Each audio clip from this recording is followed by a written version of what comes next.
নমস্কার বন্ধুরা, শীতকাল চলে এসেছে। শীতকালে একটা জনপ্রিয় রান্না বেগুন ভর্তা করে দেখাবো।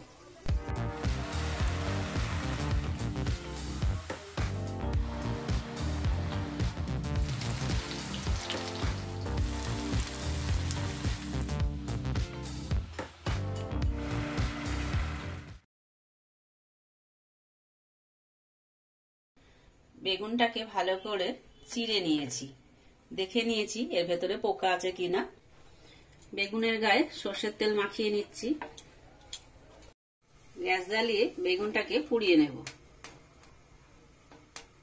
পাশে একটা টমেটো দিয়ে দিচ্ছি, একসঙ্গে পুড়িয়ে নেব।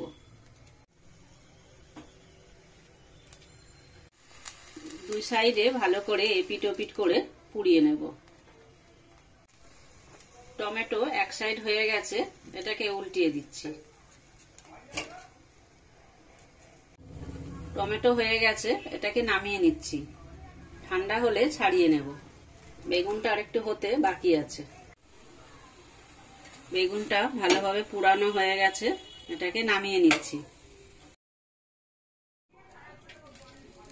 বেগুন টমেটো ঠান্ডা হয়ে গেলে খোলাগুলোকে ছাড়িয়ে নেব।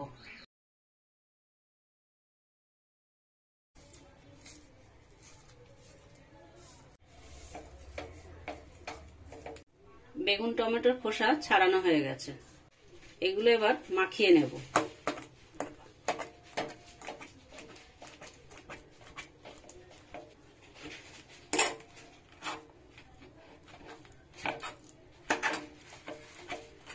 বেগুন আর টমেটো মাখানো হয়ে গেছে। গ্যাস জ্বালিয়ে কড়াই বসিয়ে দিলাম। কড়াইতে দিয়ে দিচ্ছি সর্ষের তেল। এই রান্নাটা সর্ষের তেল দিয়েই করব। তেল গরম হয়ে গেছে, এর মধ্যে দিয়ে দিচ্ছি কুচিয়ে রাখা পেঁয়াজ।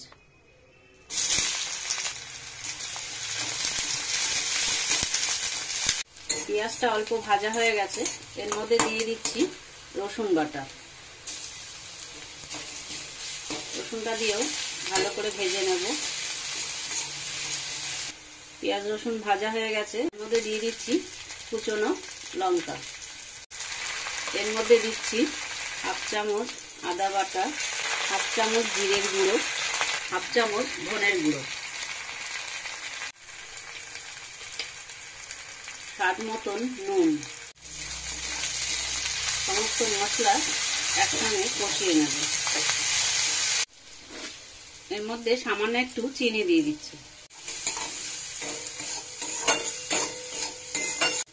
মশলা কষানো হয়ে গেছে, এর মধ্যে বেগুন মাখা দিয়ে দিচ্ছি।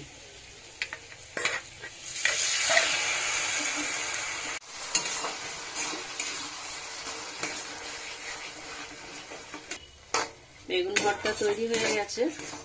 উপর থেকে ধনেপাতা কুচি দিয়ে নামিয়ে নেব।